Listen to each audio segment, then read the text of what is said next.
From the frozen north comes ultimate Arctic terrain, our lightest, cheapest, most versatile terrain ever, and we show you how to make it today on DungeonCraft.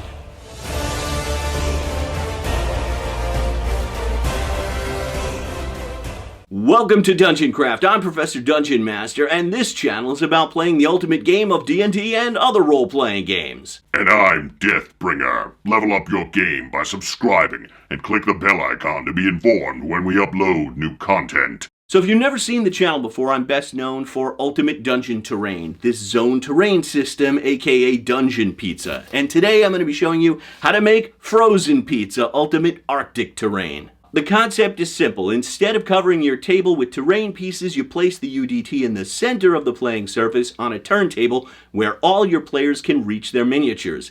And instead of moving those miniatures through the dungeon, you just add terrain features as they come into view of their torchlight.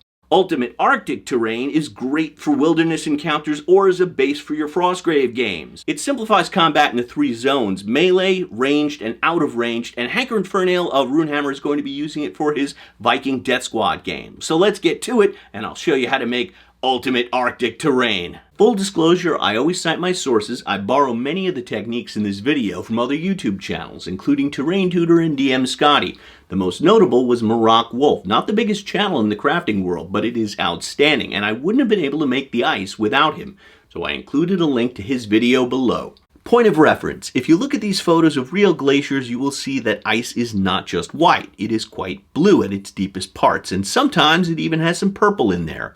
So we'll be starting with a darker blue base and painting up to white.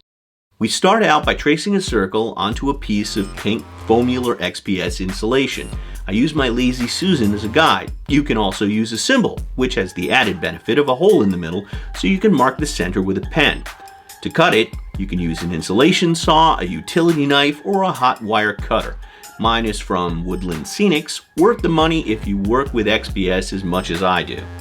I carved the edge with a utility knife so it looks like a cliff face, and bevel the edge slightly. I made this template for the center ring. You can get it on Patreon at the $2 tier, or you can make your own. I use a small plate for a firm edge. Cut the template and trace out the cracks, drawing them with a Sharpie. Then I make a 45-degree cut with my X-Acto knife so the cracks are more visible. I whack the center with the flat side of this meat tenderizer to make some more cracks and texture the surface with a rolled up ball of aluminum foil. And don't forget to stamp the sides.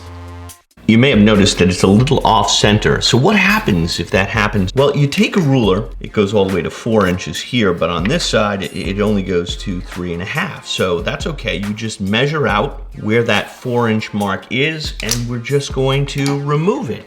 And it'll be slightly smaller, but the center will be perfectly centered. All right, here we are at 6 o'clock on a Saturday, and I have mixed up some Mod Podge and black paint, and I'm going to paint the entire thing black. Now, why black and why 6 o'clock in the morning? Black makes it really easy to see if you missed a spot. The pink really stands out. Now, why 6 in the morning? It's so Mrs. Professor DungeonMaster doesn't see me painting this on her brand new marble kitchen countertop. By making this video, I'm taking my life in my hands, but it's worth it for the fans and patrons of DungeonCraft. I paint the center with apple barrel Tuscan teal and dry brush the edges with white with a small straight edge brush. I'm particularly fond of this Army Painter Vehicle brush, but any stiff straight edge brush will do the job. To dry brush, I wipe the white paint off on a paper towel and hit the edges and where the center of the cracks meet. Next, we're going to do a technique called wet blending, and you may want to do what I did and create a practice version. Take the next lighter color in the sequence, turquoise, and water it down and hit the edges, pulling the brush toward the center. I leave the center darkest where the ice would be thickest. Then I mix in some aquamarine and hit the edges while they're still wet, pulling the brush toward the center of each block, blending the paints. Again, you can see I leave the centermost part the darkest. I let it dry, but not completely dry, and apply a glaze. A glaze is even more diluted than a wash. It's about 20 parts water to a single drop of paint, and it's used to pull the colors together. Then I hit the edges with pure aquamarine and again blend the paint, pulling it toward the center of each block. You can see the variation of colors here, lighter at the edges, darker in the center, and this gives the ice the illusion of depth. Next day, I do edge highlighting, which is exactly what it sounds like, applying white to the edges and pulling it inward with the dry brush while the paint is still wet. Let's see, we're getting that nice frosty look. That's what we want. And I'm really working this brush. I don't add much paint. Yeah, looking good. I mixed the turquoise and aquamarine together. It's actually called Ocean Breeze. I'll put the precise colors in the description below. I add a ton of water and hit it one last time. Now it really looks icy. I wait until the next day so the surface is completely dry. I take some Games Workshop technical paint. This is Valhalla Blizzard. It's snow texture. Some people make their own with baking soda and paint, but I've heard baking soda yellows over time, and if you buy craft store snow texture, it may look the wrong scale, so I went with Games Workshop because I know I'm going to get consistent results. I cover the entire surface and scrape it away into the cracks with my brush, careful to pull it in one direction so it looks windswept. This really seals the deal and really makes it look like ice. I did this twice using a little bit more than a bottle of the stuff. I mix turquoise and gray together and give the outside rings a bluish gray coat. Once it's dry, and I have to stress completely bone dry, I dry brush the entire surface white. Once that dries, about 20 minutes, I dry brush the surface again. This time with a large brush, gradually building up the white. Don't try to do it in one shot, the paint will blend. You want layers of paint. I wet blended the sides. You can see it's teal at the bottom, then blends into turquoise, then Ocean Breeze. Then I dry brush it white. You may detect some purple in the cracks. That's a glaze, and I use it in the deepest recesses. To make the glaze, I use Apple Barrel Blueberry Frost. It's a very light purple. It's mostly water. Look at how much water that is. And I've added dish soap to help it flow. And I glaze the deepest cracks and inner circles with it. I had some leftover Valhalla Blizzard, so I thinned it and went over the inner ring with it. I wasn't shooting for complete coverage. I want some of that color beneath it to show through, so it looks patchy. And now our piece is complete. On to the ice chunks. I carved these formations out of my spare chunks of XPS. I've discovered Gorilla Glue is by far the best stuff for gluing XPS. Other adhesives will just melt it. Just a small drop will do the job. Spread it out in a thin layer and dampen it with a sponge. It's the water that causes the reaction with the Gorilla Glue. It foams, so don't use too much, but it takes some time for the chemical reaction to take place, allowing you to move it around and measure it so you can make sure you can fit miniatures around it.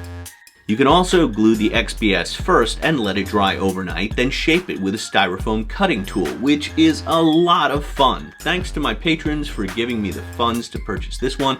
I'll include a link to it below. I'm not an Amazon affiliate, but you can get it there. I cover the cracks with modeling paste. I found this stuff through DM Scotty at the DM's Craft, Amazon link below as well. Inexpensive, and they send you a big tub, and it's way better than joint compound. Highly recommended. I based with Mod Podge mixed with teal. I then repainted the crack with teal, painted the higher parts with turquoise, and blended them together. I got this tip from Terrain Tutor, who does a much better job of it, linked to his video below.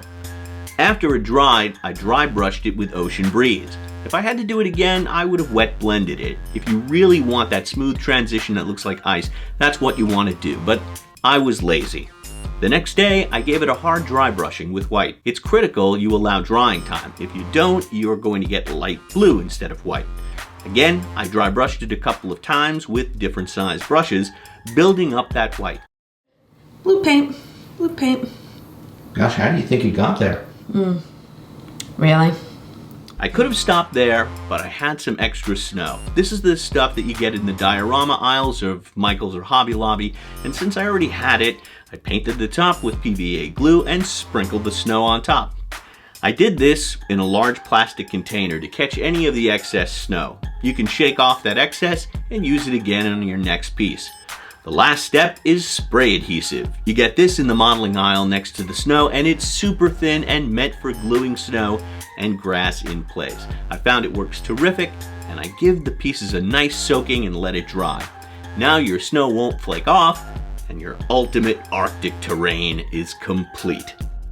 If you enjoyed this content, please give it a thumbs up, and if you have a question or comment, you can leave those below. Also below, you'll find a link to our Dungeon Craft Facebook group and Patreon, where you get extended cut videos, including this one, access to our Discord server, and my Rules Light D&D retro clone, Deathbringer. Also below, you'll find a link to Macdeath, my collaboration with William Shakespeare and the Quest Givers, DM Scotty and DMG. Tons of blood, guts, and sorcery with all the boring stuff cut out. Once again, for Dungeon Craft, this has been Professor DungeonMaster. Thanks so much for stopping by. I'll see you soon, and until then, may all your rolls be 20s. Deathbringer again. I thought I was cold, but nothing is as frosty as Mrs. Professor DungeonMaster when you get paint specks on her countertop. And while we're waiting for their relationship to thaw, you can click on more Dungeon Craft videos here.